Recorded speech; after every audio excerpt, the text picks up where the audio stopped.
TVS, America's #1 independent television network, presents the following sports exclusive.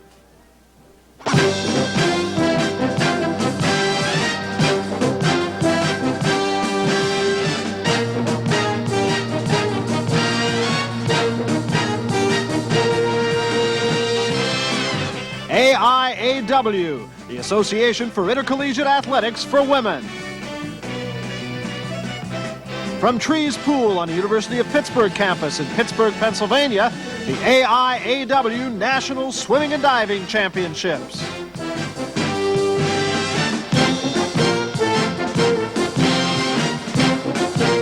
Good taste runs in the family. From Trees Pool on the campus of the University of Pittsburgh here in Pittsburgh, Pennsylvania, it's AIAW Swimming and Diving, the Women's Championships. Alongside me, a former Olympic gold medalist, many times a world record holder, and probably one of the foremost authorities on swimming in the United States, Debbie Meyer. Debbie, it is a little bit early in the season, but nonetheless, we're looking forward to some outstanding performances tonight. I think we're going to get a few American records. We've got a good pool, a good crowd, and the girls are really psyched to win. Semifinals going on behind us, as you can see right now, and we'll be back with the finals right after this. Backstroke, she's an Olympian from 76 games. Renee Larrivee with Cheryl Gibson of Arizona State second as we go to the backstroke, and it is still Larrivee, Gibson, Gerard, and then back to Robin Butler of Syracuse. Backstroke is as you can see, is swum on the back, and they've got to go second on this race because they usually touch with two hands on the butterfly and then turn on their back. Cheryl Gibson started to make a bit of a run against Renee Larrivee. It is Gibson and Larrivee, and now Gibson takes the lead from Larrivee. This is Cheryl's specialty stroke, and we'll also see Diane Gerard. It looks like she's gaining just a little bit on Renee right here. Diane Gerard passing Renee Larrivee on that turn and moving into second place behind Cheryl Gibson of Arizona State. Remember, Diane Gerard is the favorite in this event. Her time of 4:20.98 already has broken the standing AIAW record of 4:21.32. Still, it is Cheryl Gibson with Diane Gerard second and Renee Larrivee third as we wind down on the backstroke. You can see they've got about a body length lead on Renee, but they're going to have to because Renee's strong stroke is the breaststroke. And a split time of 2:04 flat for Cheryl Gibson. We go to the breaststroke. Come on again into second place ahead of Cheryl Gibson of ASU. So there is a three-person race right now with Gerard, Larrivee, and Gibson heading into the final 50 yards. It's about this time you're going, oh, I wish the race was over. You've got 4 laps, you've done 3 tough strokes, and you've paced yourself, and you just got to hang in for these last 4 laps. Diane Gerard with a pretty good turn there. I believe I said 50 yards. There are now about 65 yards to go. It is Diane Gerard of Texas Austin. Renee Larrivee now coming on again, just about a half a body length behind. Renee Larrivee running kind of a in and out race, but she's been in a hunt all the way. She certainly has, and she just picked up a little bit of distance on that turn. Her stroke is nice and smooth. It looks like Diane's beginning to tighten up just a little bit. Coming up to the 25-yard mark now, it is Gerard with Larrivee second, and Gibson right now pretty well beaten third. It is Gerard of Texas in first place, Larrivee of Florida alongside her. Gerard swimming rather smoothly despite the fact that Larrivee is starting to gain on her. It is Gerard and Larrivee, and that's the way they finish. Diane Gerard being pushed to a fine 4:18.67 first place time. She beats Renee Larrivee of Florida, also with a fine time of 4:18.81, and Debbie is with the winner, Diane Gerard. Call it what you will, bathing suit on. And once more on the turn, it is Linda Yazik who gains ground on Tana Vandeweghe. Her split there at the 50 was a 26.4. It looks like she could go into a record-setting pace. So it is Linda Yazik swimming comfortably, has a very, very deceiving kind of stroke. Doesn't look like she's swimming as fast as she is, and yet she just continues to gain ground on every turn. Take a good look at Linda Yazik in the backstroke, the leader in a 100-yard backstroke event over Tana Vandeweghe. Linda Yazik, an easy winner, touching first and doing so in record time, 55.69 for Linda Yazik, an easy winner over Tana Vandeweghe. Chris Breedy finished third, Diane Johannigman finished fourth, and then it was back to Margaret Brown of USC. Upcoming now, the 100-yard breaststroke, and this one could be anybody's guess. Lane 1, Ann Gagnon of Arizona State, Jana Hooker of Texas Austin, then it's Debbie Rudd of USC in lane 3, Renee Larrabee of Florida, the favorite in lane 4, Noelle Moran of Stanford is alongside her in lane 5, Deanne Dunson of Florida, then it's Pam Rogers, Arizona State, and on the outside, Heather Davis, Cal Poly San Luis Obispo. They're off in the 100-yard breaststroke. In lane 6 from Houston, Ann Jordan. Lane 7, Beth Lutz of Arizona. And on the outside, from Alabama, Carrie Cox. These girls are going to try and break 23 seconds. It's a big barrier for them. You've got a nice deep pool and you've got a fast field. And Sue Hinderrocker getting off very, very well. She grabs the early lead by just about a head over Bonnie Brown. And then it's back to Ann Jordan of Houston. They make the turn. Just 25 yards to go. It is Hinderrocker of USC in first place, Brown in second place, and here comes Jordan of Houston. She now passes Brown for second. Hinderrocker and Jordan with Brown finishing third. So Sue Hinderrocker with a fine time of 23.17, just 0.03 of a second off her own record set earlier today. She is the winner, and Jordan is second, and Bonnie Brown finishes third. Hey, don't worry. They just less than a 6. Hale. Yes, she did a 2.5 reverse somersault. Let's take a look. She's a little far over on the board, and she just did not come out of her dive right.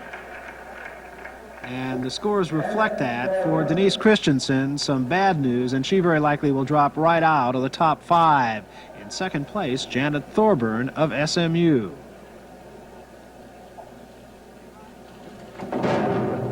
Good height and a good dive for Janet Thorburn.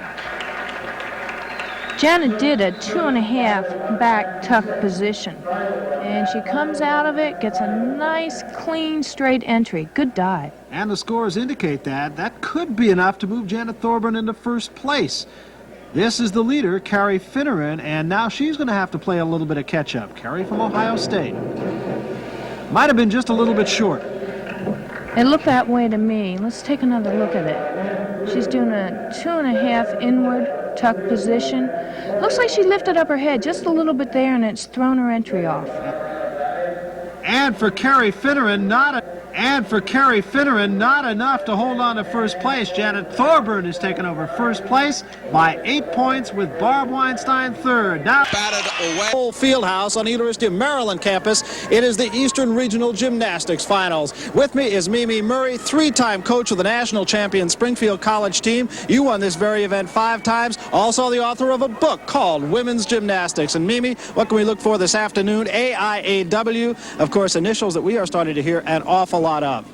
Barry, the AIAW is the Association for Intercollegiate Athletics for Women, and it's the largest intercollegiate sports governing body in the United States. As a matter of fact, the AIAW is offering this year 18 championships in 13 sports.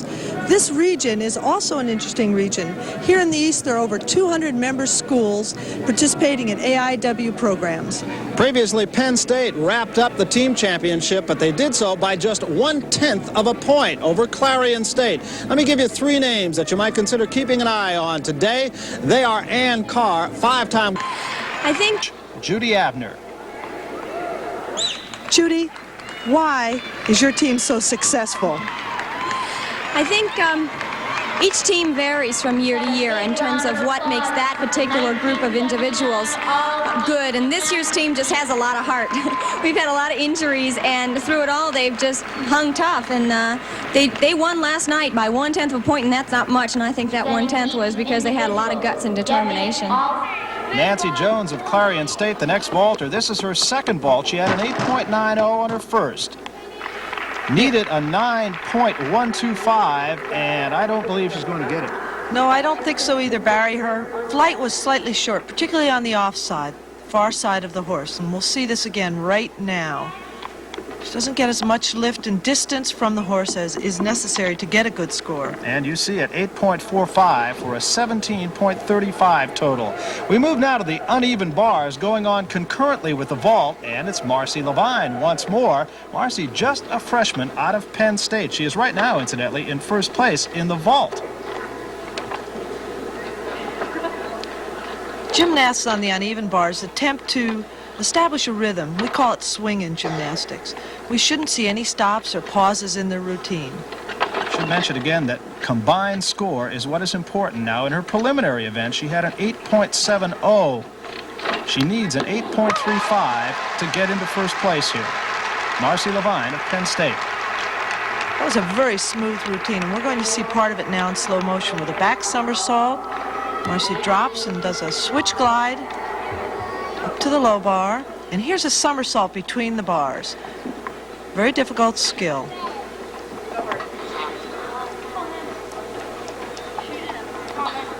You can see that Marcy works the bars with very straight arms. That's a key to a good barmaid.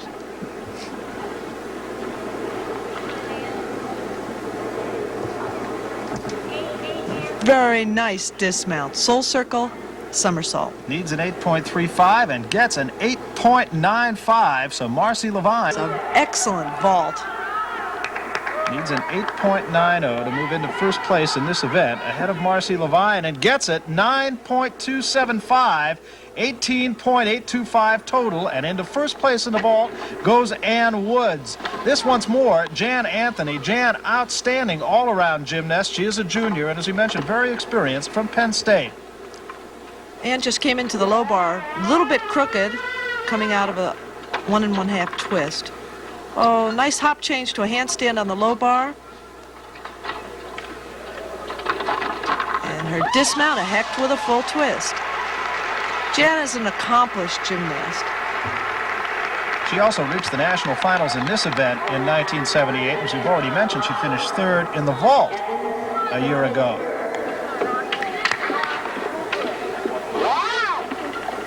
And we'll see what Jan's score is, 9.2, and that gives her 18.45 and moves her into second place in the uneven bars. Myra Bachuchin of Pittsburgh, the final vaulter. And Yamashita vault with a half turn. Has to go a long way to beat Ann Woods. She needs a 9.35 on her last vault. Barry, we can see how important the run is in achieving a good vault. The vaulter attempts to get to maximum velocity by the time she reaches the board for takeoff. Here's her second vault. Another Zukahara vault, and this one in tucked position. Does not get penalized, I guess, a lot for taking that little hop on her end. Well, with the Zukahara vault, it's so difficult that the penalty isn't as great as if it were a lesser valued vault. So we'll see for Myra Bachuchin. As we mentioned, she needs a 9.35. Gets a 9.1. And her total, 17.85. That'll put her in fourth place. Back to the uneven bars and Ann Woods. We've talked about Ann Woods a couple of times already, a freshman from Clarion State. And between Nancy Jones and Ann Woods, they have provided just about all the firepower, and there's something I guess no gymnast likes. No, that's a fall. It's unfortunate on her front somersault between the bars that she did miss her hand grip. She went a bit early. Did have a high score in preliminary competition, had a 9.05, but it'll be tough having had that fall. Now we're seeing Ann mount the uneven bars, straddling over the low bar. And this is a beautiful move, that back drop, back Stolger on the low bar. Circling around the low bar. Now up in the high bar. It's a beautiful shoot handstand. Full twist. Another handstand, and that's her miss. Just a bit early. If she'd waited a fraction of a second, I think she would have been able to catch that. Nonetheless, an 8.75, even with that fall for Ann Woods, puts her right now in fourth place behind Margie Foster, who is in third. We spoke of this lady, Ann Carr, probably the finest collegiate all. He was having just a wonderful.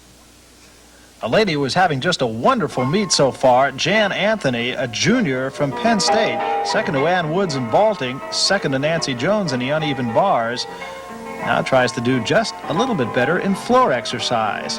Interesting, Mimi, Jan Anthony, a junior, and I guess we've gotten so used to seeing kids 13, 14 years old that it's almost refreshing to see somebody, a senior citizen, if you will. Yes, it is. And it's amazing. Too often we talk about children in gymnastics, yet these women that we're seeing in this championship are outstanding gymnasts, and they're doing skills requiring great difficulty.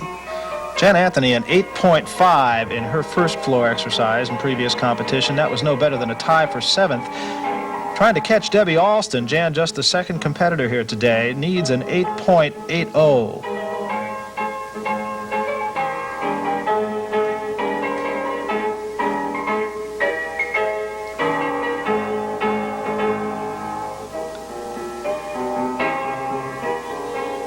This has never been one of Jan's stronger events. She has never placed in it in championship competition, and she has in all 3 other events.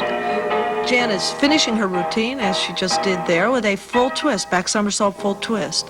That's difficult to do at the end of a routine. Jan Anthony of Penn State. Up on balance beam, back from Penn We're seeing State. Jan's Anthony, round off, Anthony on and deck. a tumbling pass, back handspring, and then she lifts and does a full twist for a nice landing. Needs Almost. an 8.8, and that is exactly what she gets. Moves into a momentary tie, at least with Debbie Alston, a teammate from Penn State.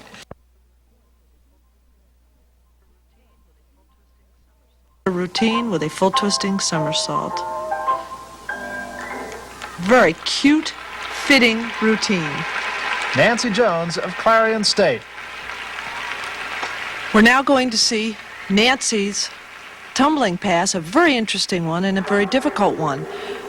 A round off, she begins it, back handspring, and here's her Arabian. Lift, turn, half turn, then another back round off, back handspring, and a full twisting back somersault. And Nancy's final score, 9.2 in this event, and a meet score, 18.3. We'll be back with more from Cold Fieldhouse right after this. Talked so many times about the weather conditions here. Back to the high jump, and Pam Spencer, her first try at 5 feet 10 3/4 inches. There have already been 6 competitors to go over, and so too does Pam Spencer, and quite easily. That's right. Pam is a past member of the 1976 Olympic team in the high jump, and she just makes this 5'10" look so easy. Louise Ritter and Pam Spencer, the 2 favorites in the high jump, and she does get over it, and with a lot of room to spare. It looked like she might have made it by as much as 2 inches. Pam Spencer out of Cal State Northridge. That's beautiful. Pam is new to the area. She was at Seattle Pacific, but she came to California and Northridge for the weather, and I really think it's helping her.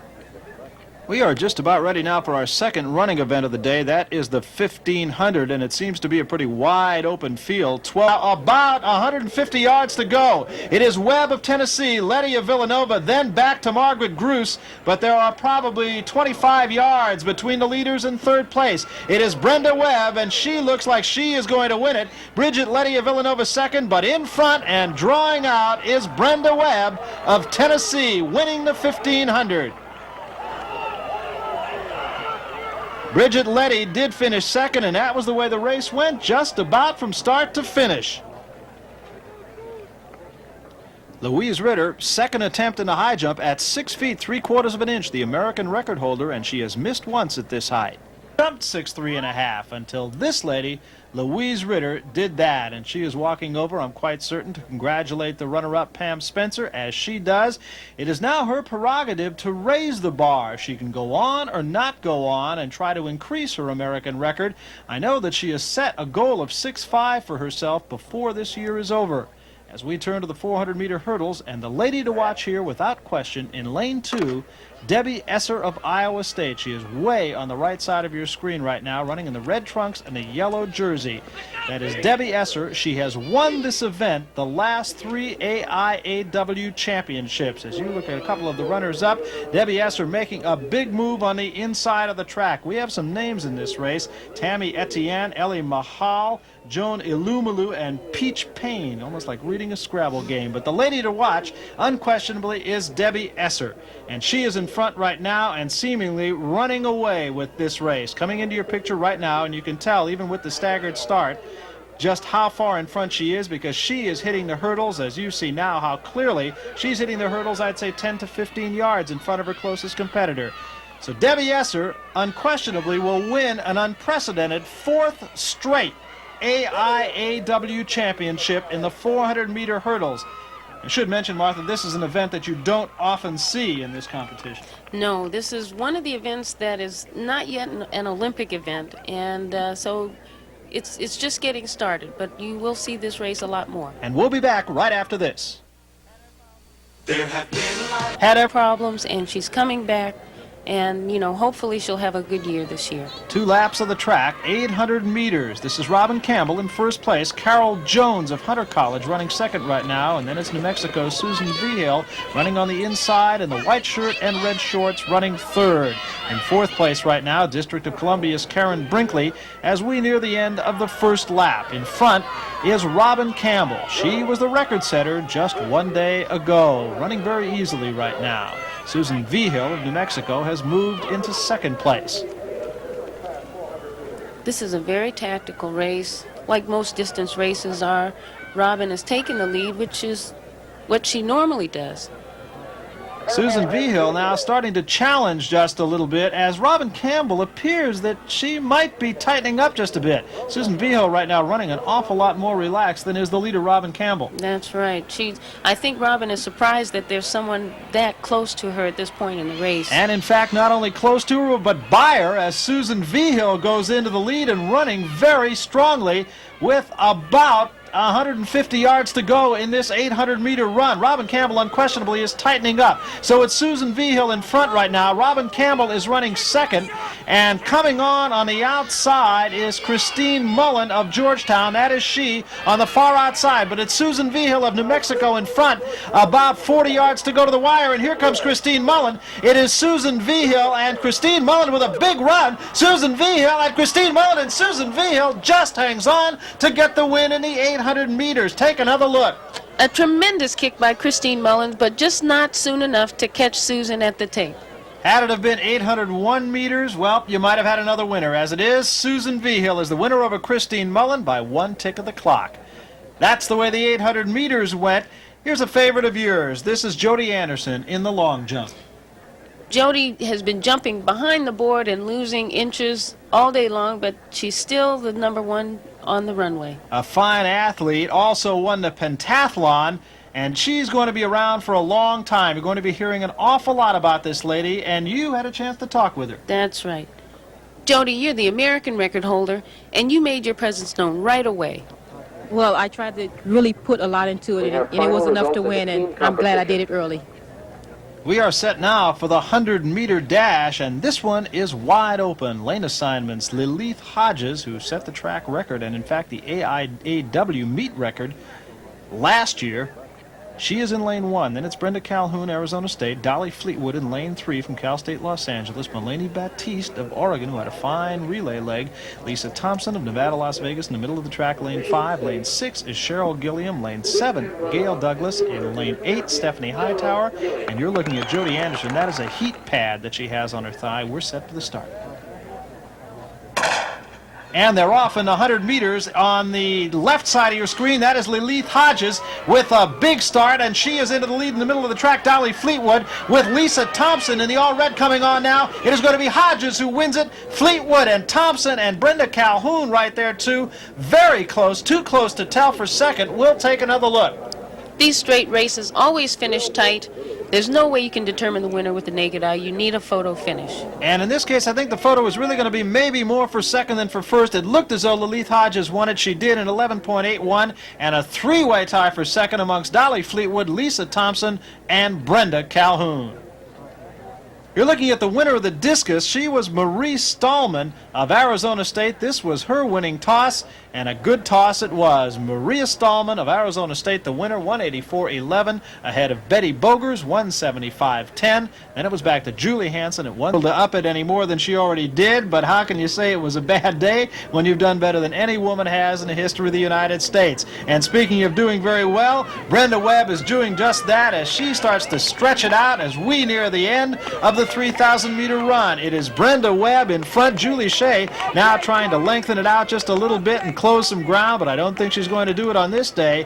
It is Brenda Webb of Tennessee, and she is going to get the double that we spoke of. Having won the 1,500, she is about to take the 3,000, and it is Julie Shea and Joan Benoit behind her, but it's all Brenda Webb coming to the finish line. Brenda Webb of Tennessee, Julie Shea of North Carolina State will finish second, and Joan Benoit, despite a late rush, going to finish a distant third. Running steadily from start to finish is Brenda Webb of Tennessee. An outstanding afternoon for her and a very, very difficult double. As you can see her being congratulated by the runners-up, Julie Shea and Joan Benoit. Doesn't even really look all that worn out, to tell you the truth. No, just like she's glad it's over. And I'm sure she is. A great day for her. Brenda Webb winning it in 9:15.8. Brenda, was it your race strategy to lead from the start? Well, I didn't really know if I was very far ahead of the rest of the people because I could hear everybody yelling for them, and I thought they were really close. But I really wasn't worried too much about them because I was trying to run my own race plan, and no matter what they did, I was still going to do my race plan and try to do my best. Thank you, Martha. And with me is Louise Ritter, the record setter in the high jump. And Louise, when you saw that bar at that height, what was it that was going through your mind at that moment? Well, all kinds of things that's going through my brain today because first I thought I was going to get beat.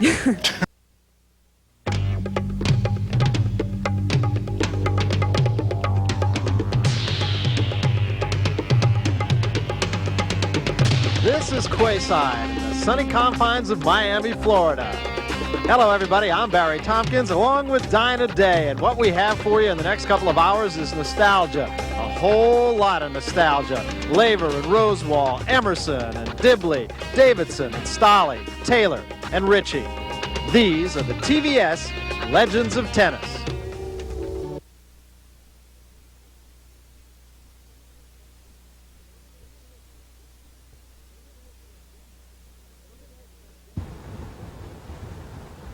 Well, it really is a very different kind of tennis tournament we have here in Miami, and I think, Dinah, one of the things that strikes me more than anything else is the camaraderie that these people have amongst themselves. They have a tremendous sense of pride in how they play today and how they played in the past, and just the fact that they can all be together and playing, though they're not playing as a team, it's a group feeling and a group spirit, and they have just as much fun on the court as they have off the court, and they have plenty of fun off the court. I think you look at the money that the players are playing for now, and it doesn't seem by today's tennis standards to be a great deal of money, but nonetheless, when you really stop to think when these people were playing the tournaments, the regular tour, they were making about the same kind of money they are now. So we're talking about still big dollars to these guys. That's right. $6,000 to the first place singles winner is for Bjorn Borg or Jimmy Connors or John.